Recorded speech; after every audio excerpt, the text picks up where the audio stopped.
of admiration I actually have for China, because their basic dictatorship is allowing them to actually turn their economy around on a dime and say, we need to go green as fastest. We need to start, investing in solar. Hi, welcome back to the channel. This is Lies and Logic, and my name is Matt Garrett. Please hit like and subscribe, and let's get into it. I'm sure most of you have seen the first clip of Trudeau praising China's dictatorship by now, but with Trudeau and Jagmeet both enjoying their holidays, I wanted to take some time to remind everyone what pieces of human trash they are. I've discussed a lot of this before, but feel it's important to have a recap since we are going to be getting our election in the new year, now that Jagmeet has secured his pension. We're all aware of how expensive housing has become in Canada, but many are still unaware of how it got so bad. It started with Trudeau's favorite dictatorship, buying up our real estate, namely in Vancouver. This sparked a chain reaction of Canadians cashing in on Chinese buyers, drastically overbidding on BC homes.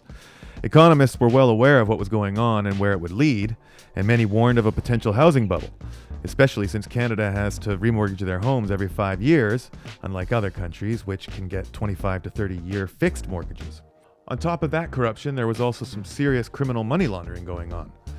Have a watch of this video by Mr. Johnny Mitchell, where he breaks it down in about 30 seconds.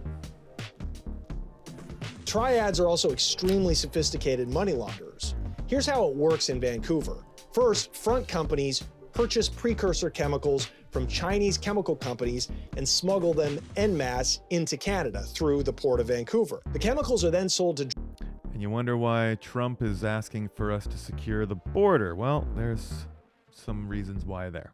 Drug traffickers who produce the meth and fentanyl in Canadian labs and then distribute them onto the streets of Vancouver. The drug proceeds are then dropped off to Chinese gamblers who use them to purchase poker chips at high-end casinos. And then they cash out those chips. And anyone who has been to a Vancouver casino knows it's crazy. For washed money. They then deposit this newly laundered money into clandestine banks who then wire the funds back to China. And then finally, these Chinese traffickers use those funds to purchase luxury real estate back in Vancouver. We're talking billions of dollars a year they launder in Vancouver this way. They've dumped so much money into Vancouver real estate over the last 2 decades that they've artificially driven up prices for everyone. Triads are also Now combine this with insane immigration policies and you begin to accomplish the slogan for the WEF. You will own nothing and be happy. Trudeau was becoming more and more unlikable and unpopular around 2018 and 2019, saying ridiculous shit like this. That's going to change the future of mankind. So we'd like you to... we would like to say people kind, not necessarily mankind, because it's more inclusive. There we go. Even then, an international laughingstock. And that's when they unleashed the bug herd around the world that was also manufactured in China. Trudeau, an advocate for the WEF, released this statement, which somehow went unnoticed by most Canadians. This pandemic has provided an opportunity for a reset. This is our chance to accelerate our pre-pandemic efforts to reimagine economic systems that actually address global challenges like extreme poverty, inequality, and climate change. Despite virologists around the world insisting it wasn't much more life-threatening than the flu, Trudeau and his Liberals decided to lock down small businesses in favor of allowing big corporations to make all the money. Now, since it seems at the time most Canadians were too dumb to understand that shutting down the middle class and taking government money to stay home and pick our asses was a bad idea, the Libs persisted to borrow over $400 billion from the Bank of Canada and influx it into our small economy. Anyone with a brain understood that by doing this would weaken the value of our dollar dramatically. Then they decided to push something brand new, which was deemed safe and effective, with little to no testing. The left-wing media around the world insisted more people would die than ever in history, fueling the need to try this new drug. Now let me explain something about this bug. They were using the PCR test to detect infection, despite the creator of the test insisting it should not be used for that purpose. You see, the PCR test takes a sample of your DNA and then essentially magnifies it in order to detect the infection. Now, the recommended cycles of amplification was and always has been 15. So what did the criminals that work for the WEF and control the World Health Organization and the CDC do? They insisted on increasing the amplification cycles to 45, 3 times more than recommended. Doing this increased case numbers dramatically. By over-amplifying the samples that much, it would detect viral load from coronavirus infections from potentially months earlier. You see, leading up to 2020, there were a total of 9 strains of coronavirus that had been floating around the world since the 60s. And the 2019 strain made it 10. This is why we had so many varying symptoms as well as the bullshit asymptomatic claim. The WHO and the CDC finally admitted this years later when no one was listening. And I'm wondering if you think we could use a cutoff of viral loads determined by PCR to say this patient is no longer infectious, can go home, can go to a nursing facility. Because right now the physicians are really having a hard time with that. Right.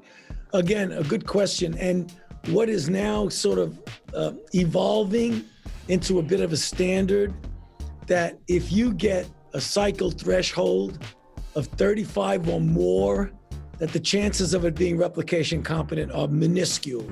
So that if somebody, and we have patients, and it's very frustrating for the patients as well as for the physicians. Somebody comes in and they repeat their PCR and it's like 37 cycle threshold.